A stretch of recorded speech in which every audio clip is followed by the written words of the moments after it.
Okay, here we are in a mortuary hall from the 18th dynasty. Yeah, that's that famous one that contains King Tut, but this is just before that point. This is attached to a tomb of one of the high viziers that did Amenhotep III through Amenhotep IV, which became Akenaten that we know about, and then his children led to King Tut, of course, that we talked about. And I've done quite a few videos about that. In fact, of the people that were before this, and Thuya and Yuya, and the people that came in, and Hatshepsut, and how it rolled through this point here. But what's neat, and I'm showing this point here, is that this mortuary hallway is made in a special way. And once this girl sings the Om sound at about 432 hertz, which we talked about also, they get this echo running through there that just keeps going. And once she stops, it continues for a while. Other than that, you'll notice people talking, and they do have an echo. In fact, the sound in the background is almost like a chatter because there's almost like a digital echo, like on a guitar, where you'll play something and it'll do a tick right after it, like chick, chick. And so whenever you're talking, there's an echo and it gets repeated. Now, there are people that talk about how what they would do is come through there and start saying this sacred thing, and it was like there was a chorus of people doing it, even if there was only one doing so. When you get a group of them together, it gets real strong. In fact, listen as she sings towards this false doorway, the echo that happens from out of there. And then we'll go into Ramo's tomb.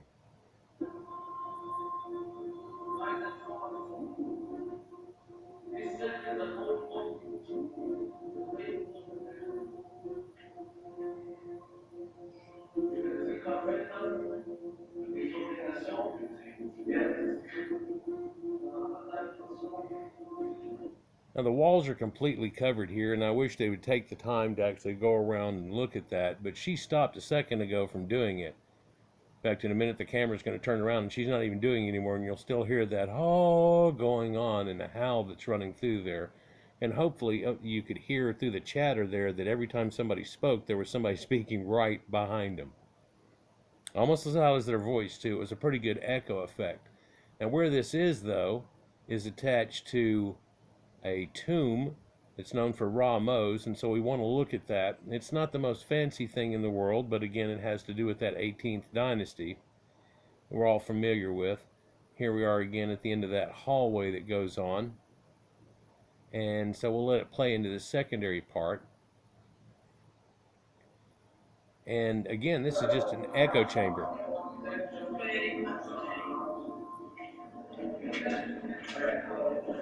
And this is leading him back up out of it. I should I should just mute when it's going through this.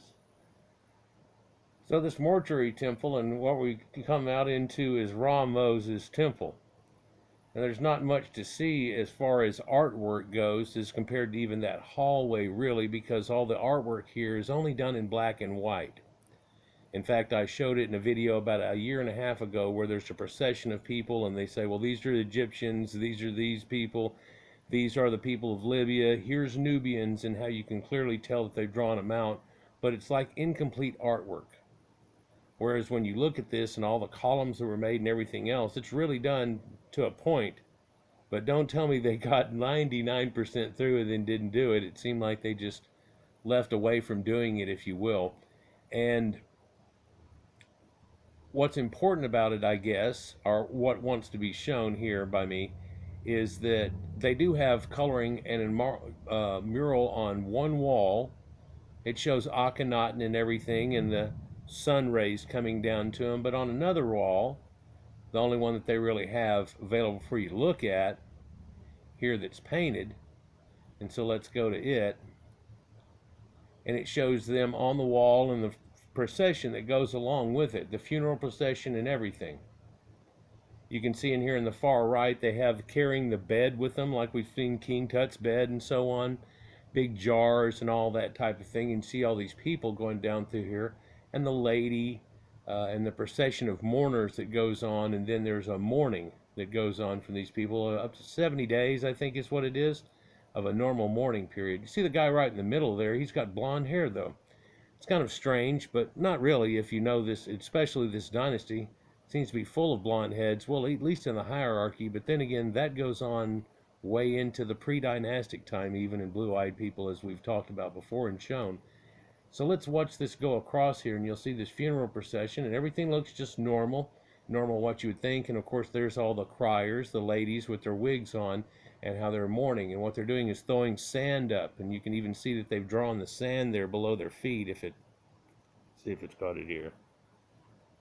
The sand below their feet right there. And by having that, they're picking the sand up and mourning and throw it over. In fact, there's this little girl that's mixed there in with them. Yeah, they didn't draw people correctly back then. Whenever they draw little people, they just drew little people. They weren't able to draw people that looked like that. I've talked about that before in art and things and studying that. But here we go with the procession that's going into them. And you can see that there's this blondish red-headed guy, and then a brown or black-headed guy, and then a blonde, and then two black heads and a red head. And there we go again, two browns and a blonde again, two browns and a red head again, and on, and then into the procession.